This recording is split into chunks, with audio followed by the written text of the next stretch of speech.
This is episode 3 of Away, a podcast for anyone interested in a secular approach to 12-step recovery. I'm your host, Steph Roberts.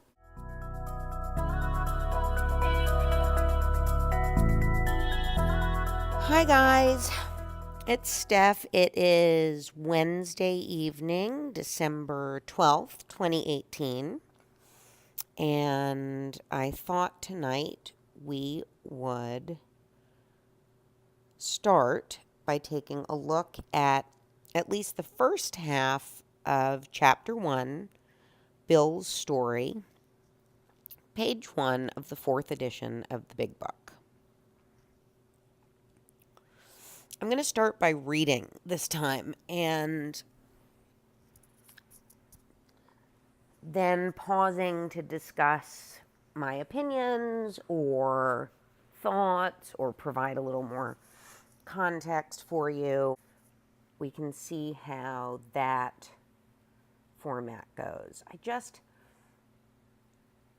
I want to keep you interested, and I don't know, I want to do well by the listener and feel proud of myself. So hopefully you'll let me know if there's something you don't like. Private message is great, but comments are fine too. Okay, Chapter 1, Bill's Story. War fever ran high in the New England town to which we new young officers from Plattsburgh were assigned, and we were flattered when the first citizens took us to their homes, making us feel heroic. Here was love, applause, war, moments sublime with intervals hilarious. I was part of life at last, and in the midst of the excitement, I discovered liquor. I forgot the strong warnings and the prejudices of my people concerning drink. In time, we sailed for over there. I was very lonely and again turned to alcohol. We landed in England. I visited Winchester Cathedral. Much moved, I wandered outside. My attention was caught by a doggerel in an old tombstone. Here lies a Hampshire grenadier who caught his death drinking cold small beer. A good soldier is ne'er forgot, whether he dieth by musket or by pot. Ominous warning, which I failed to heed. 22 and a veteran of foreign wars, I went home at last. I fancied myself a leader, for had not the men of my battery given me a special token of appreciation? My talent for leadership, I imagined, would place me at the head of vast enterprises, which I would manage with the utmost assurance. I took a night law course and obtained employment as investigator for a surety company. The drive for success was on. I'd prove to the world I was important. My work took me about Wall Street, and little by little I became interested in the market. Many people lost money, but some became very rich. Why not I? I studied economics and business as well as law. Potential alcoholic that I was, I nearly failed my law course. At one of the finals, I was too drunk to think or write. Though my drinking was not yet continuous, it disturbed my wife. We had long talks when I would still her forebodings by telling her that men of genius conceived their best projects when drunk, that the most majestic constructions of philosophic thought were so derived. By the time I had completed the course, I knew the law was not for me. The inviting maelstrom of Wall Street had me in its grip. Business and financial leaders were my heroes. Out of this alloy of drink and speculation, I commenced to forge the weapon that would one day turn in its flight like a boomerang and all but cut me to ribbons. So I want to take a minute for that first page and a half, page and 3/4. Perhaps because I'm a woman, perhaps because I was born in 1978 and raised in the 80s and 90s in New York City, Perhaps for all those reasons and a multitude of others, I don't identify with Bill's story at all, at least in these 2 pages. I say this because if you're a newcomer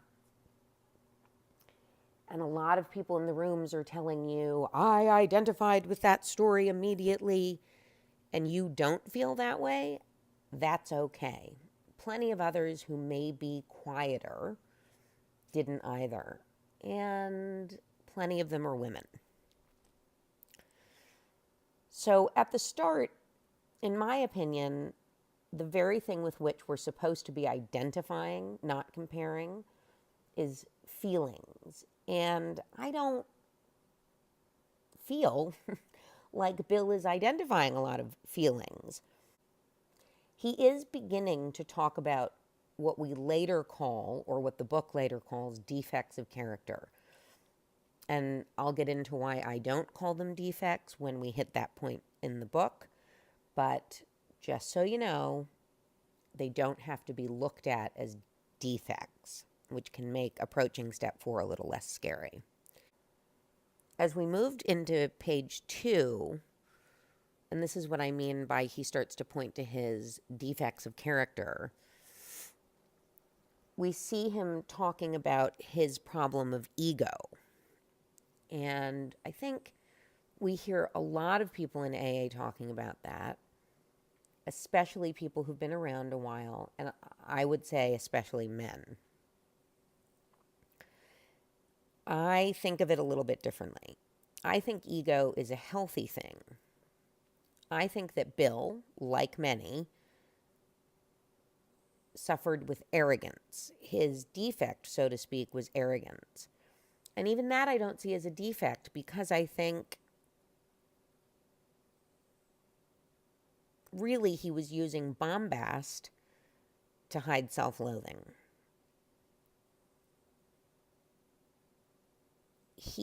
Bill Wilson, suffered with, we later come to learn, very serious depression and episodes of very serious depression. And I'm almost certain that he, like many of us, used alcohol to medicate that. It would likely have responded to SSRIs if they'd been around and available. But let's add a little context there. We were nowhere near things like SSRIs. The practice of like the old school lobotomy didn't end until 1944. It had made sort of a resurgence between 40 and 44. So you're talking about 5 years out from the publication of this book, that those are still some of the methods people consider for psychiatric care. So they are very, very far away from SSRIs. Bill later in his life tries all different kinds of things to help alleviate his depression. It is very difficult to be a recovered alcoholic without any other medicine, because I would argue that most of us in the rooms of Alcoholics Anonymous suffer with some other disorder, whether it's disordered thinking that manifests as an eating disorder, or if it's depression, anxiety, PTSD, just something to think about. I'm going to continue reading from Bill's story, but I'm skipping all the way over to page 6 now. He's made another promise to himself to stop drinking, and yet again, Bill has relapsed and gone back on his word. The remorse, horror, and hopelessness of the next morning are unforgettable. The courage to do battle was not there. My brain raced uncontrollably, and there was a terrible sense of impending calamity. I hardly dared cross the street lest I collapse and be run down by an early morning truck. For it was scarcely daylight. An all-night place supplied me with a dozen glasses of ale. My writhing nerves were stilled at last. A morning paper told me the market had gone to hell again. Well, so had I. The market would recover, but I wouldn't. That was a hard thought. Should I kill myself? No, not now. So 2 bottles and oblivion. The mind and the body are marvelous mechanisms, for mine endured this agony 2 more years. Sometimes I stole from my wife's slender purse when the morning terror and madness were on me. Again, I swayed dizzily before an open window or the medicine cabinet where there was poison, cursing myself for a weakling. There were flights from city to country and back as my wife and I sought escape. Then came the night when the physical and mental torture was so hellish, I feared I would burst through my window, sash and all. So finally, by page 6 of the story is when I start to identify. And it is with those feelings of anxiety and fear and, literally the physical feelings, but also the emotional, the unbearable emotional feelings that without another solution in place, you have to drink to medicate. They are so intolerable.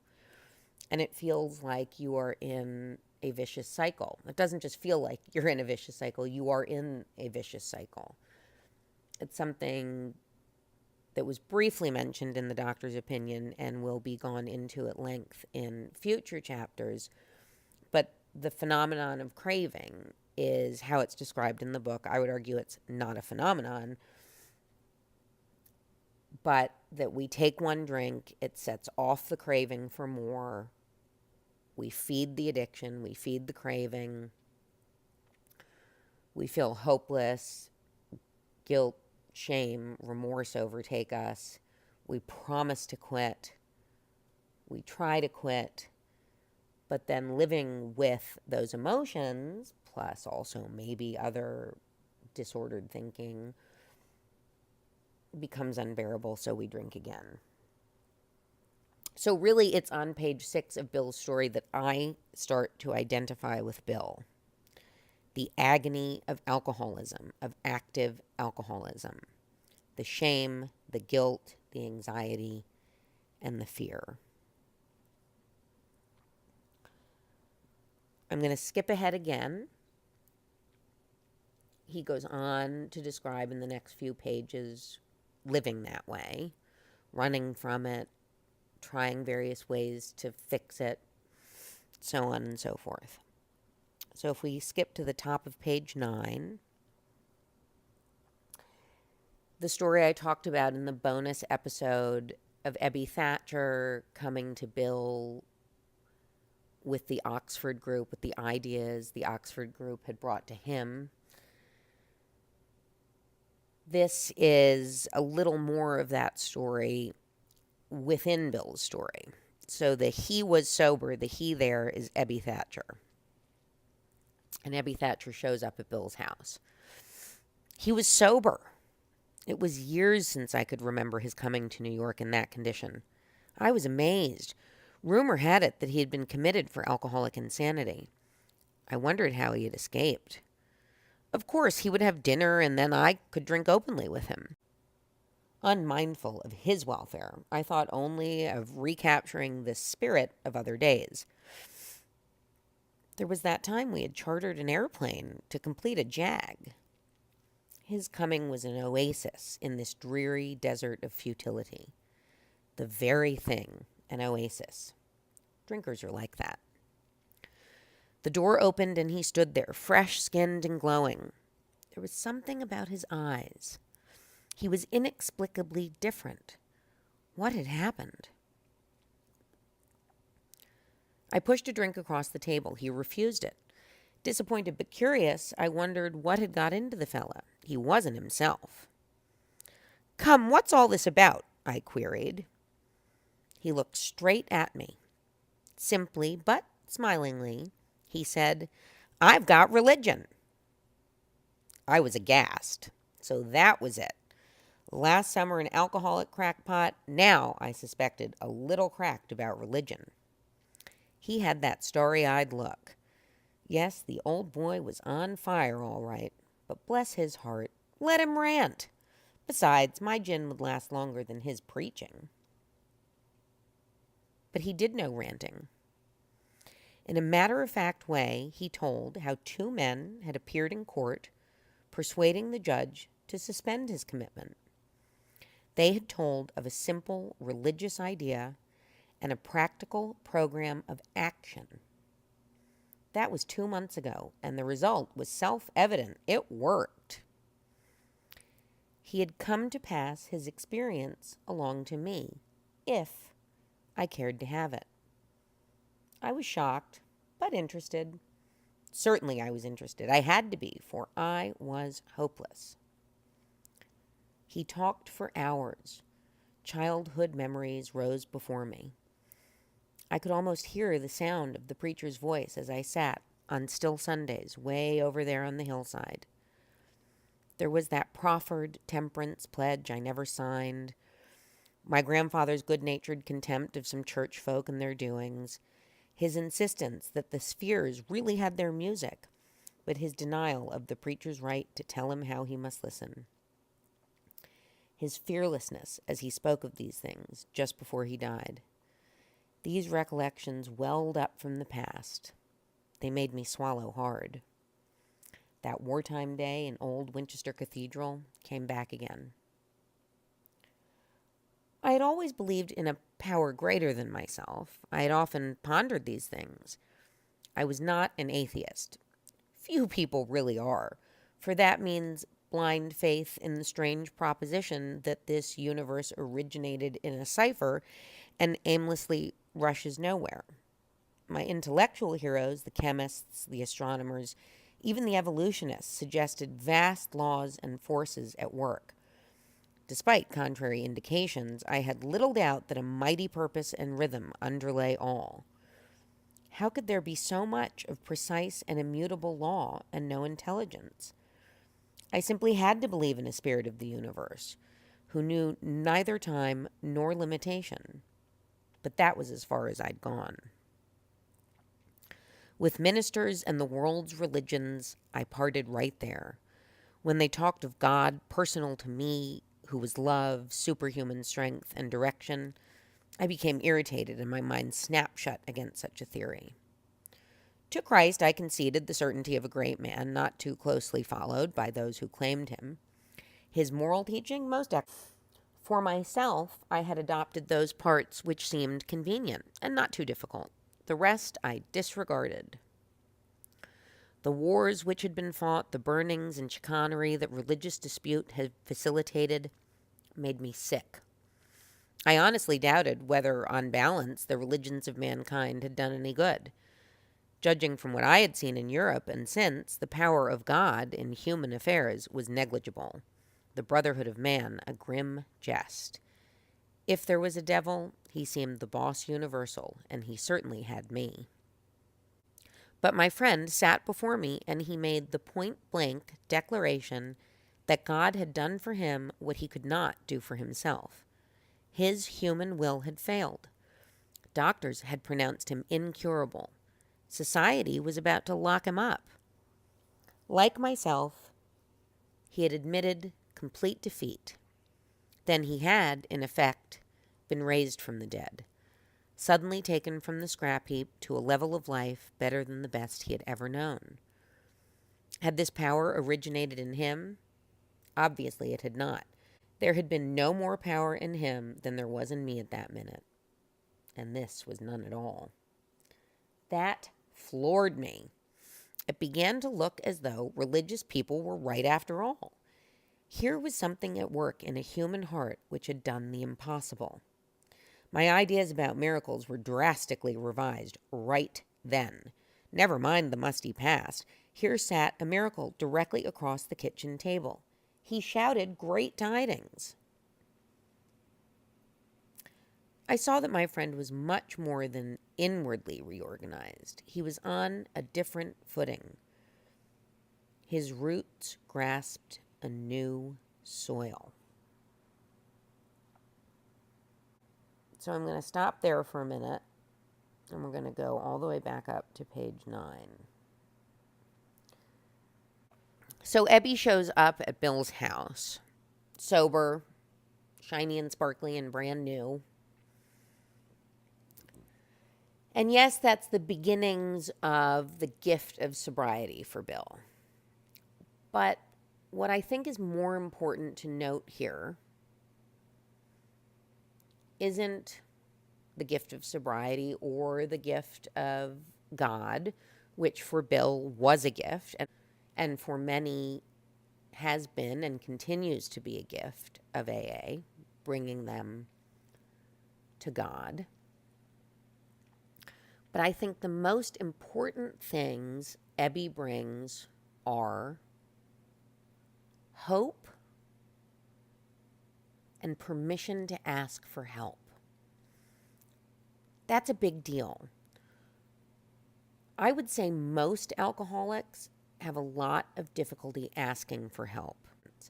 I did not like to ask for help for two reasons. One being that I thought it would make me look weak and incapable. The other being I didn't think I deserved help. I wasn't good enough and nobody would want to help me. Not only is it a gift that Ebby brings to Bill, the gift of hope, the gift of permission to say, I can't do it alone. He's also giving himself the gift of helping another person. A huge part of AA, the most important aspect, is being of service to others. And that doesn't mean never saying no, and that doesn't mean people pleasing. And that doesn't mean changing every standard you've ever had, lowering yourself in any way.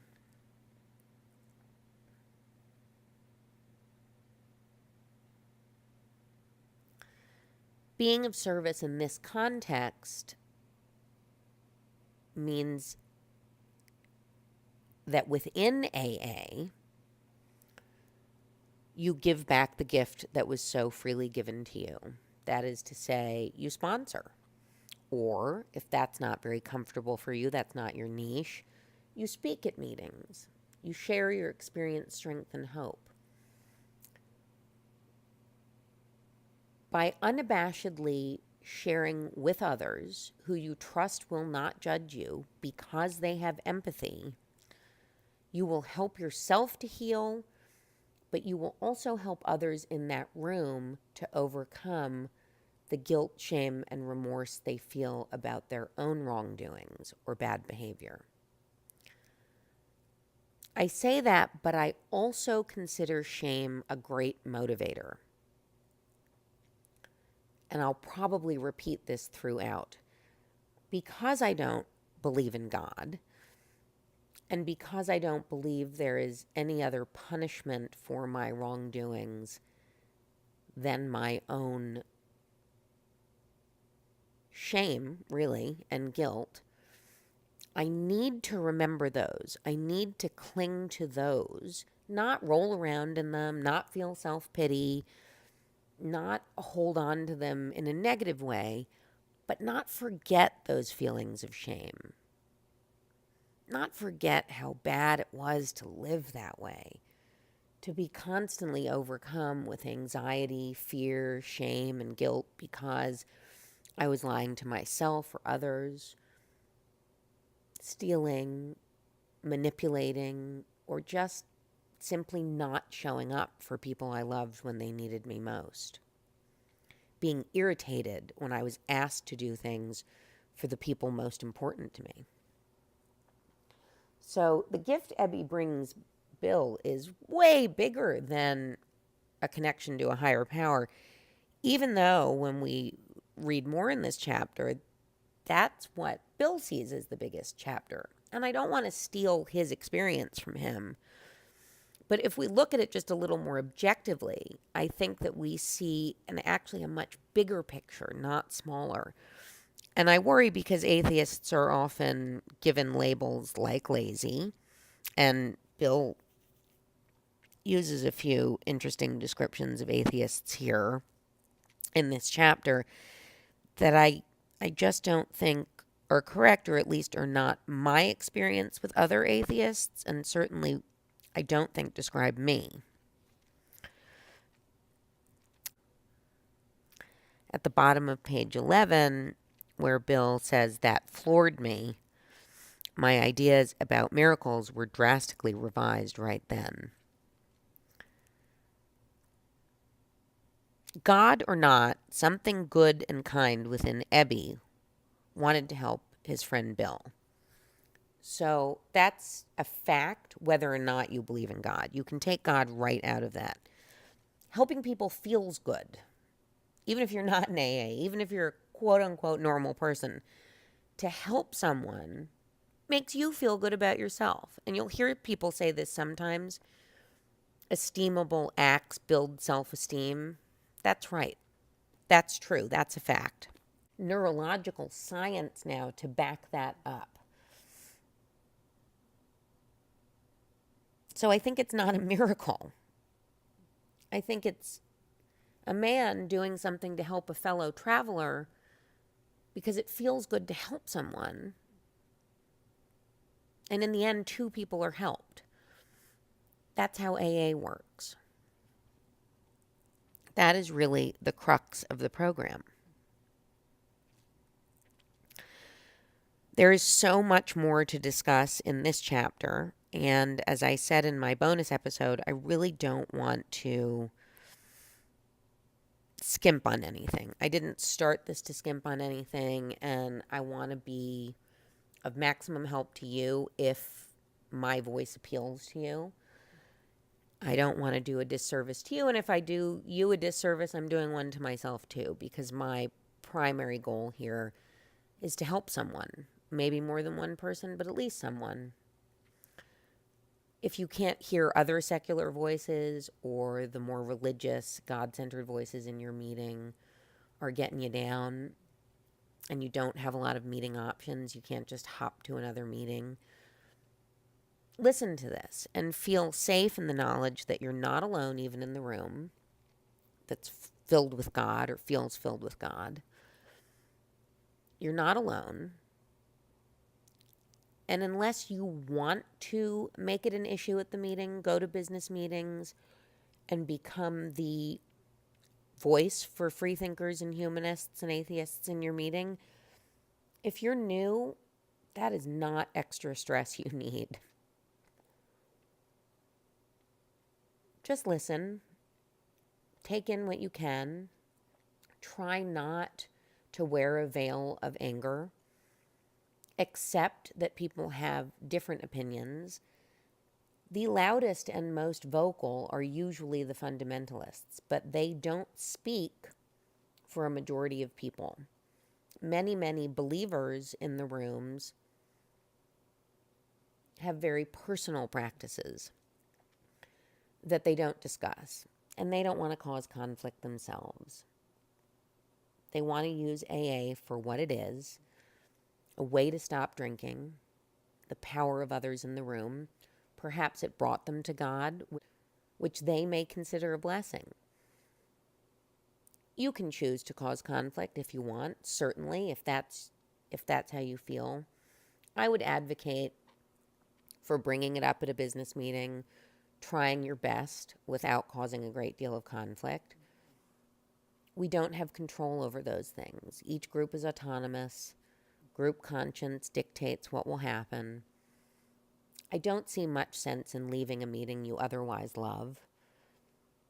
So I think it helps to listen to many secular freethinkers, humanists, atheists, and agnostics talk about this, so at the very least, you don't feel so alone. Because you're not alone. In the next episode, I hope to finish Bill's story, though no promises. There's a lot to cover, and there's more history coming. I know I did a lot of reading today, but sometimes it can be difficult to read this stuff yourself. And because it is 1939, the English they use to write is a bit different, may seem more stilted. So I hope to help clarify that a little bit. I do want to say and the thumpers will hate this, Bill is a terrible writer. He's a terrible writer. Florid and, it's adjective heavy and it's too much. And I am a snob literary fiction fan, so I am somewhat biased, but really don't be hard on yourself if you think, oh, dear God, small g.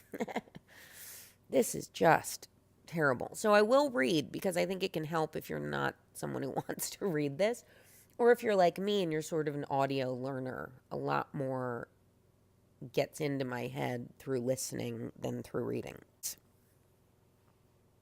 I hope I meet your expectations. Please feel free to email me or let me know if there are things I'm doing wrong, could do better, or things you like. I'm not averse to compliments either, though I'm pretty good at giving them to myself. Rest assured, there is more to come, and rest assured, there is a way.